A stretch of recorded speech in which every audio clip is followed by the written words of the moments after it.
Now let's get started with our first section, Plan and Implement Data Platform Resources.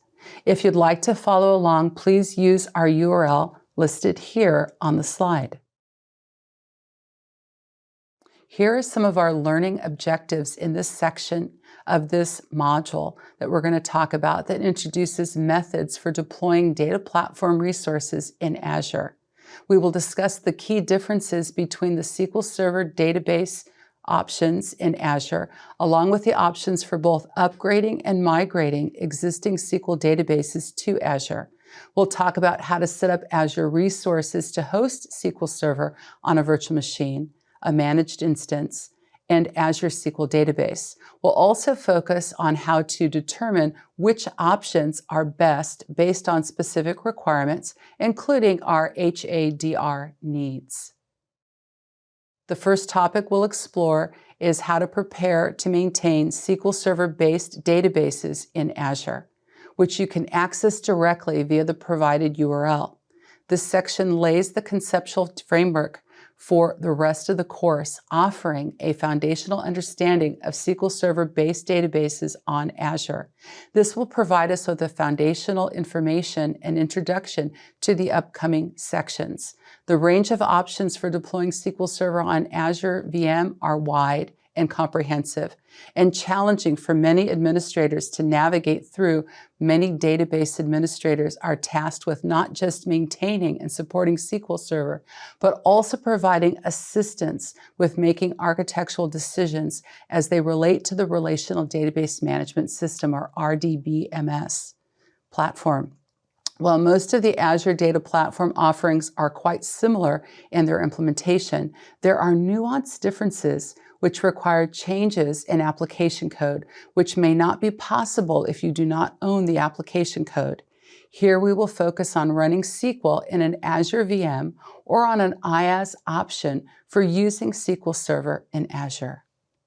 Our objectives for this topic are to describe the intelligent data platform roles and to compare and contrast using SQL Server in an Azure VM versus Azure SQL Database versus Azure SQL Managed Instance, along with use cases and pros and cons.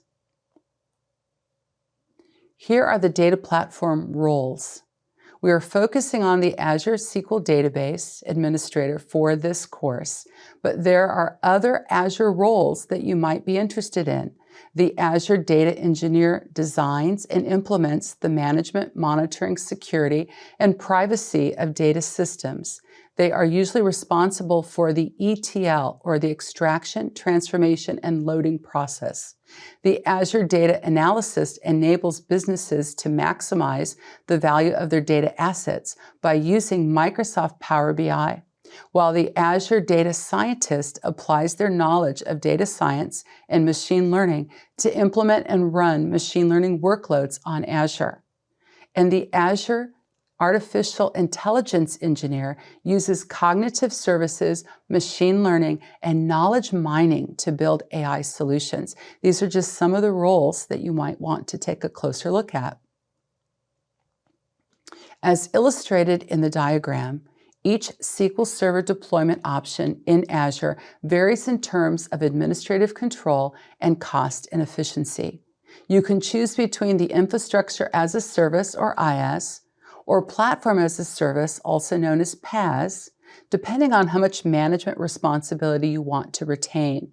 If you prefer full control, handling patches, backups, and configurations, you might opt for our SQL Server on-prem or even an Azure virtual machine using IaaS and SQL inside.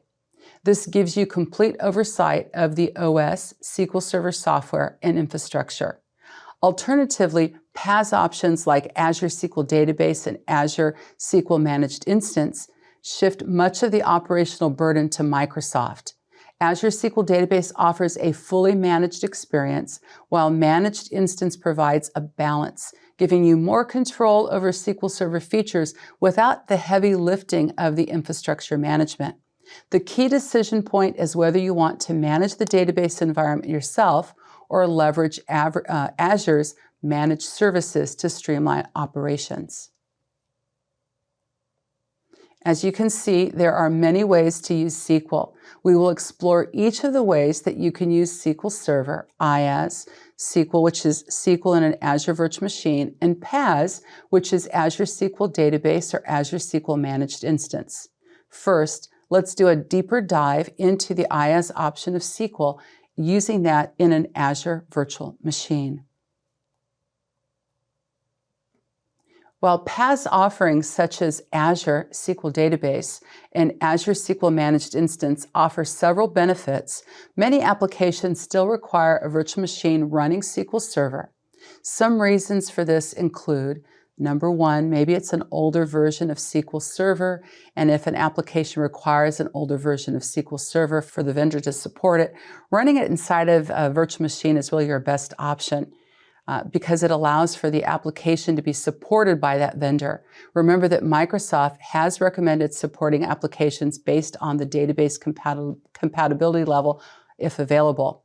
And number two, we want to use the use of other SQL Server services. You might be using analysis services, reporting services, machine learning services, maybe even the integration services in your SQL Server.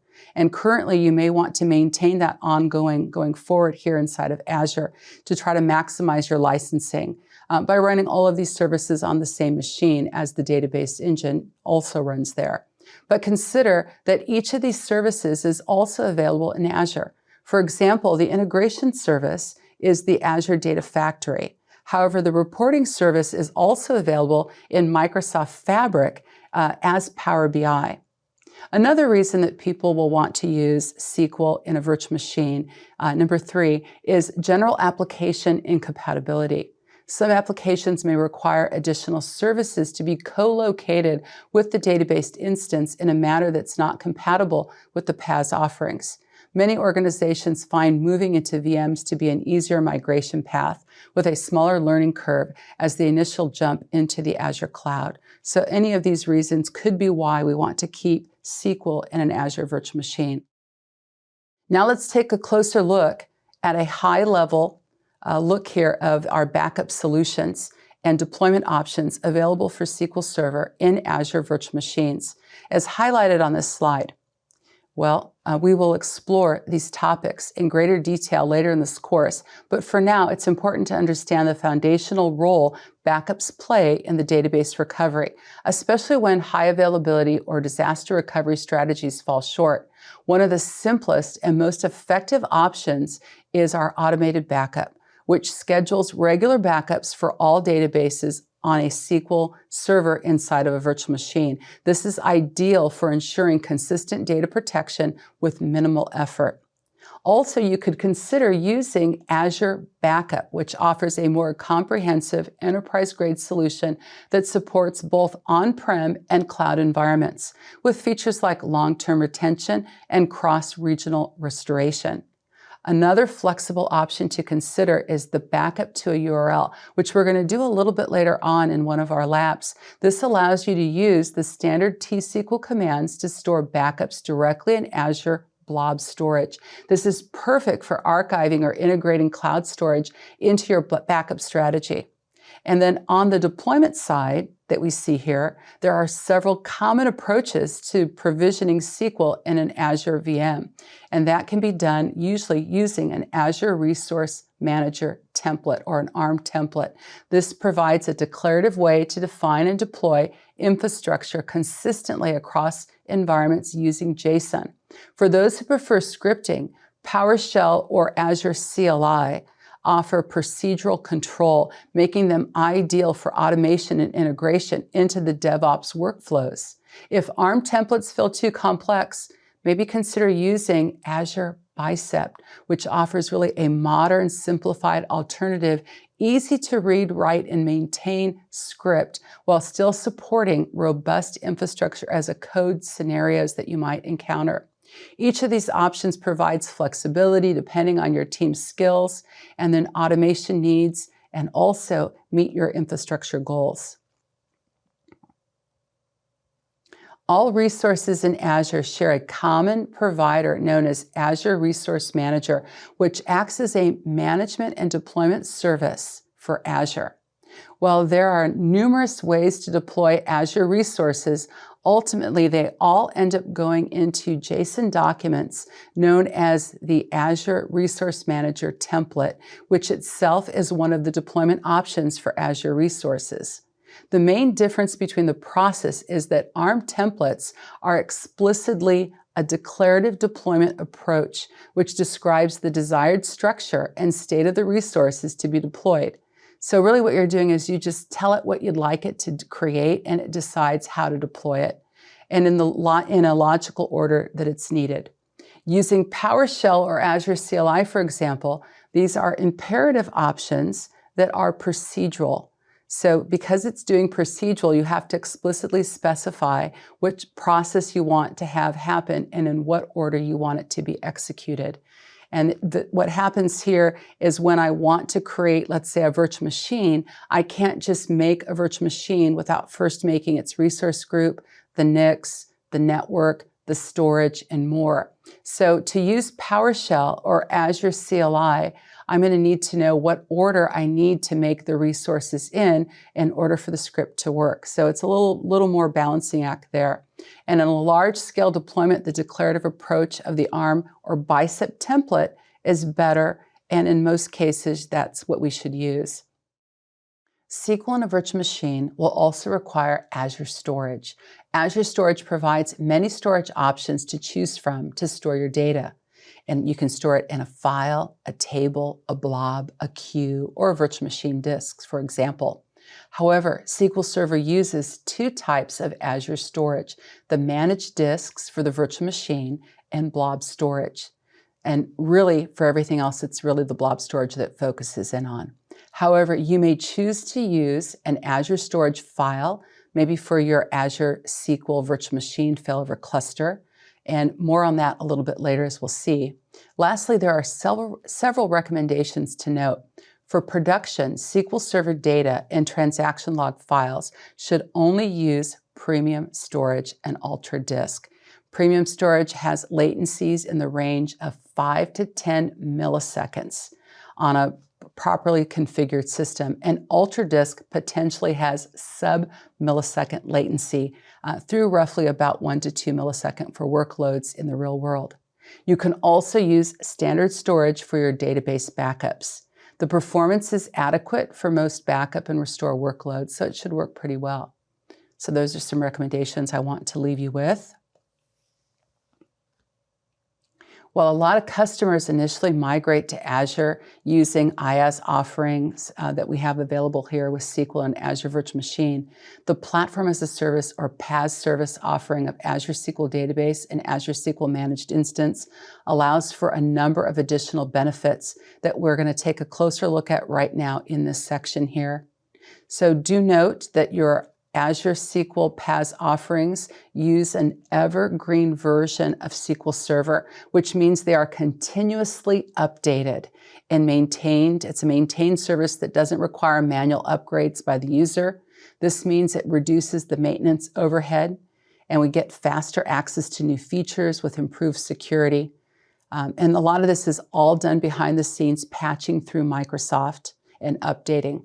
Here we will first look at one of our two PaaS options for Azure SQL, and that is our Azure SQL Database. It provides high scalability capabilities. It can be a great solution for certain workloads also, as we'll find out. And then I want you to remember that Microsoft handles much of its management and requires minimal maintenance efforts. So let's dive a little bit more into the details in this section. So our Azure SQL Database is a fully managed service. Microsoft handles the patching, the backups, the updates, high availability, and more. So there's really no need to manage the infrastructure or worry about maintenance tasks per se. So while the managed instance service is designed to make for easy migration of existing apps, the Azure SQL Database service offering is aimed at new application development, as it gives developers a great deal of flexibility in building new application services and granular deployment options. There's several ways to deploy Azure SQL Database. One way is to deploy Azure SQL as a single database. This allows rapid deployment and the database can go up to 4 terabytes in size. You can also choose an elastic pool, which allows a group of databases to share a common set of resources. This can be used to reduce costs and simplify management for some applications. The max database size is also 4 terabytes. The hyperscale deployment, another option here, scales databases beyond that 4 terabyte limit of a single database or an elastic pool, and it goes up to 100 terabytes and beyond. Lastly, you might also want to consider a serverless deployment, which allows for reduced costs by enabling auto pause for non-production workloads that do not require consistent database access. The serverless deployment is available in general purpose with a max database size of 1 terabyte, while hyperscale has a max database size of 100 terabytes and potentially beyond. And then serverless is best suited for irregular workloads. This is the simplest and original deployment of Azure SQL Database, the single database. Once your server is deployed, and you will need to have a database server deployed, and you can do it through the process of setting this up, very easy to do. You can add a database to that server, and then you can connect your application to that database. You manage each of your databases individually from scale and then data size perspective. So you got to look at the scale and the data size that you want to work with. Each database deployed in this model, even to the same logical server, has its own dedicated resources.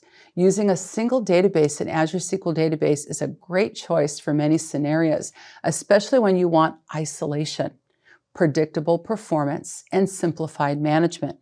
Use a single database in Azure SQL when you need complete isolation between databases for security, performance, or compliance, or even when you have a workload that has consistent and predictable usage patterns, as you can allocate resources, and that would be done through either adding in vCores or DTUs, more on that in a little bit here, specifically for that database. It's also ideal for a small to medium-sized application, like for departmental apps or line of business tools or internal portals, where you don't need complex cross-database queries or shared resources. It's great for a dev test environment where you want to spin up and then tear down databases quickly, or with bursty or intermittent workloads, since it can use the serverless compute tier to auto-pause and resume. You can also consider using a simple migration project, like when you're migrating a single on-prem SQL Server database to the cloud. So a lot of use cases for that single database. For the elastic pool, which is another option here with our Azure SQL Database, it's really equivalent to having multiple databases stored on the same SQL Server instance, which is that logical server. Multiple databases share a pool of resources, and resources are dynamically allocated based on demand. From a resource perspective, you deploy an elastic pool, and resources, they're shared between multiple databases in that pool. And this can dramatically lower the cost of a software as a service application model, since resources are shared between the database and the pool. Single database can be added or removed from the elastic pool with only a brief downtime at the end of the operation. So additionally, you can rescale the pool itself with minimal downtime. It also provides automatic balancing for high usage databases to temporarily use more resources if they need it. And then it also helps to make it easier to manage and budget for a group of databases. So the elastic pool is really suited for workloads that have a low average utilization in which non-concurrent spikes in a workload occur. They're also ideal for many databases with unpredictable or variable usage. Our Azure SQL Database Hyperscale is really a powerful service for tier design here. It's been designed for high scalability, high performance, and for intensive workloads. It supports massive scalability, allowing databases to grow up to 100 terabytes and more, far beyond the limits that we have of the other tiers that we've mentioned here that only have the 4 terabytes. It also has fast automatic storage scaling. It offers hyperscale adjust here to our data needs without downtime or performance loss. It also has a distributed architecture to separate the compute and the storage, enabling high-performance read-write operations and rapid backup and restore, even for very large databases. Hyperscale also supports read scale-out, allowing multiple read replicas to offload reporting and analytical workloads. It has built-in high availability and fault tolerance to ensure resilience, while it horizontally can scale and add compute nodes as data grows. While the base cost aligns with other Azure SQL Database tiers, storage is billed per terabyte. It's important to note, too, that once the database is converted to hyperscale, it can't be reverted back to another option. So common use cases for hyperscale it includes working with large-scale OLTP applications, maybe an e-commerce, finance, or logistics site. You may want to use it for data warehousing and reporting, and for migrating large on-prem databases to the cloud without having to re-architecture it. Hyperscale is also ideal for organizations needing both scale and performance in a managed SQL environment. Another option is our Azure SQL Database Serverless. This is a compute tier that's been designed for intermittent, unpredictable, or very low usage workloads. It automatically scales compute based on demand and pauses during inactivity, and you can adjust that. It helps you to reduce costs. It also is more cost efficient because of that. And then you can use this to pay for the compute resources you use. So only those compute resources you use, you have to pay for. And the storage is billed separately. It automatically adjusts compute resources or vCores based on the workload demand. And you can configure what that maximum should be. The minimum vCore and the maximum vCores are configurable parameters that define the range of compute capacity. So you're able to go in and adjust that. You can do it per database. And then memory and I/O limits are proportional to the vCore range specified. It includes an auto pause and a resume, which is also configurable. And it can automatically pause during inactivity. So it's a minimum of 1 hour. And then resume when activity is detected, saving you money. Note that when resuming from a paused state, there can be a delay before the database becomes responsive again.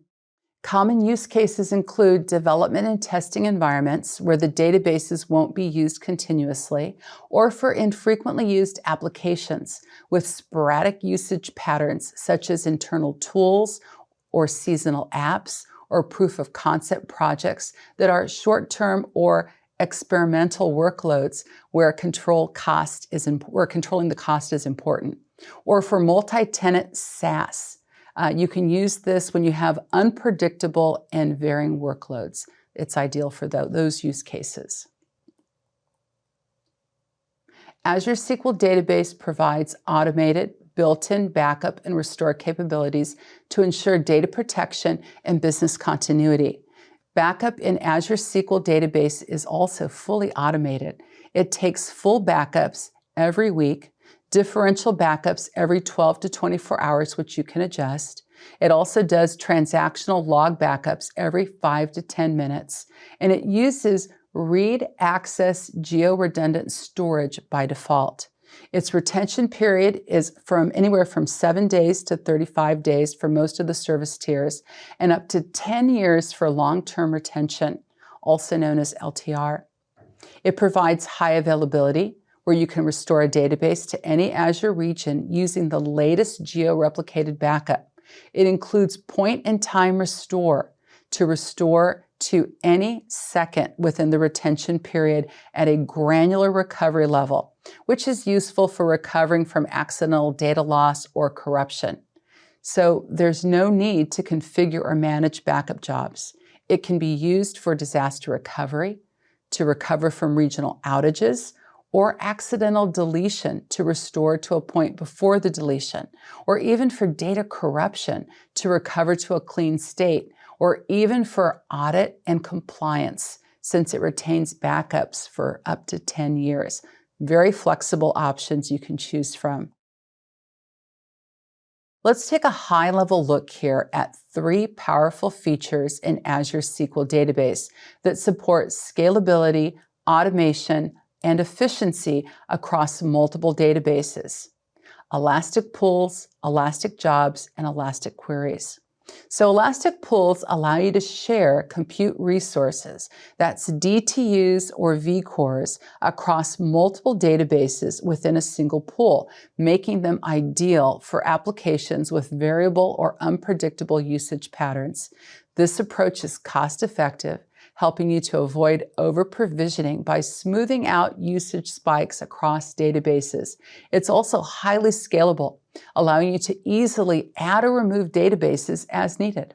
Elastic Pools are especially useful for SaaS applications with many tenants, each with their own database, or for applications with numerous small to medium-sized databases.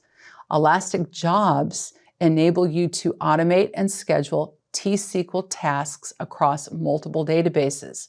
Whether you're in a pool or not, you can write jobs in T-SQL or PowerShell to manage them centrally from a single control database. These jobs can be scheduled for recurring tasks like index maintenance, data cleanup, or health checks, and they can scale to thousands of databases. Elastic Jobs are perfect for automating maintenance or running health checks in a multi-tenant environment. And lastly, Elastic Queries allow you to run T-SQL queries across multiple databases, even across different servers, using a single query interface. This is especially valuable in a multi-tenant or charred architecture. You can query remote tables without moving data. You can combine results from multiple databases and avoid data duplication. Elastic queries support both vertical partitioning, which we call cross-database queries with different schemas, and horizontal partitioning, which we call charting with our consistent schemas, enabling flexible and scalable data access using familiar T-SQL syntax. Now we will focus on the Azure SQL Managed Instance. This is also an evergreen and fully managed deployment in Azure SQL Database that provides near 100% compatibility with the latest SQL Server Enterprise Edition database engine. It's designed for an easy lift and shift migration from on-prem SQL Server workloads to the Azure cloud. While a lot of customers initially migrate to Azure using IaaS offerings, the Platform as a Service or PaaS service offering allows for a number of additional benefits. One key benefit is that you no longer have to install or patch SQL Server, as that is performed by Microsoft behind the scenes. Additionally, consistently checking and backups are also part of the managed service, and there are additional security and performance tools that are included in the PaaS offering. The Azure SQL Managed Instance provides many features that DBAs are looking for: easy migration from existing applications through restores from on-prem backups, also access to our system databases. This is big for the desired level of control needed. Also, it provides us with a way to integrate with Microsoft Enter ID for great security. And it also gives us the option here to have a balance between a singleton SQL database and a SQL Server on a virtual machine, offering really the best of both worlds with more control and less management. Most of the features available on Azure SQL Database will also work in the Azure SQL Managed Instance, as they share the same base code. Azure SQL Managed Instance allows for easy migration paths from existing applications by allowing restores from on-prem backups. Also, unlike SQL Database, what happens here is it's been designed around a single database structure. Managed Instance provides an entire SQL Server instance, allowing for up to 100 databases, as well as providing access to the system databases themselves. So Managed Instance provides other features that are not available in the Azure SQL Database. including cross-database queries, common language runtime or CLR, and along with that also gives us access to the MSDB system database and more. It allows the use also of SQL Agent and other services that we're used to having from SQL on-prem.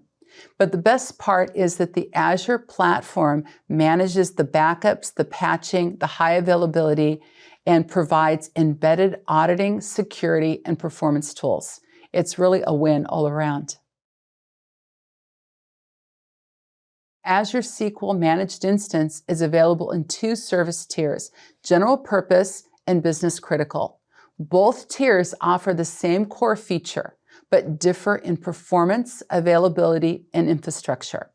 Business Critical supports advanced features like in-memory OLTP and readable secondary replicas, and offers a high performance with more memory per core and direct attached storage. It supports databases up to 4 terabytes, while General Purpose supports databases up to 16 terabytes, making it ideal for applications with standard performance and latency needs. Both tiers are built on 99.99% uptime for the SLA with high availability baked right into the platform. General Purpose uses a separation of compute and storage, relying on Azure Storage to maintain 3 synchronized copies of your data. And Business Critical, on the other hand, uses an architecture similar to that always-on availability group, which we'll talk about a little bit later in our later sessions here, with multiple replicas, and it supports readable secondaries. To ensure comprehensive business continuity, it is recommended to design your application architecture using availability zones within a region for high availability and Azure region pairs for disaster recovery. This allows for synchronous replication within a region and asynchronous replication across regions, ensuring your data remains safe and accessible even in the face of failure. Microsoft offers a number of benefits to SQL Server licenses for both Azure SQL Database and Azure SQL Managed Instance to reduce the cost of running the PaaS offering. For each core of Enterprise Edition with active software assurance, you are eligible for 1 vCore of Azure SQL Database or Managed Instance Business Critical, or 8 vCores of General Purpose. For each core of Standard Edition with software assurance that you own, you are eligible for 1 vCore of General Purpose. This can reduce the total license cost by up to 40%. Effectively, the customer is only paying for the compute and storage cost and not the software licensing cost. So looking at your network connectivity architecture, there is one major difference: Azure SQL Database and Managed Instance, and that is, as in its default settings, Azure SQL Database is accessible from a firewalled public endpoint. More on that in a bit here as we go through this course here. The managed instance by default is only available from within the virtual network, and it deploys into its own subnet within that virtual network. So managed instance relies on this because its architecture is inherently private, and all network traffic will come through either peered or connected via a VPN network. Managed instance is available through a publicly available name and over a private IP, but you can choose to have a public IP endpoint too if you'd like. Running SQL Server in a PaaS environment unlocks powerful value-added services, one of the most impactful being automatic database tuning. Built on top of the query store, this feature enhances performance by continuously monitoring and optimizing query execution. It includes 4 key capabilities: identifying expensive queries, forcing the last known good plan, and automatically adding or removing indexes. It also offers a query store that acts like a flight data recorder, capturing all the execution plans and runtime statistics for the queries. This data enables intelligent features like plan forcing, which detects performance regression, such as increased CPU usage or error rates, and automatically reverts to a more efficient plan. This helps maintain consistent performance without manual intervention. Azure SQL extends this with automatic index management, which analyzes query patterns to recommend and implement indexes that improve performance. It can also remove redundant indexes to reduce storage overhead and improve write operations. These changes are tested on a shadow copy of your database before being applied, ensuring safety and effectiveness.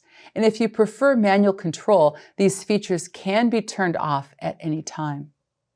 Applications can use relational databases on Azure combined with machine learning's high-performance capabilities to, for example, train machine learning models based on either sample data or a population data set, or to reduce complexity in security and compliance, where you don't need to relocate your data to build and train your machine learning models, or to deploy machine learning models using T-SQL stored procedures that support Python or R programming language, or to use open source libraries like scikit-learn, PyTorch, and even TensorFlow and more. For busy environments, you can use the T-SQL predict function, which allows you to accelerate predictions based on your stored model. Now it's time for our knowledge check. Question 1.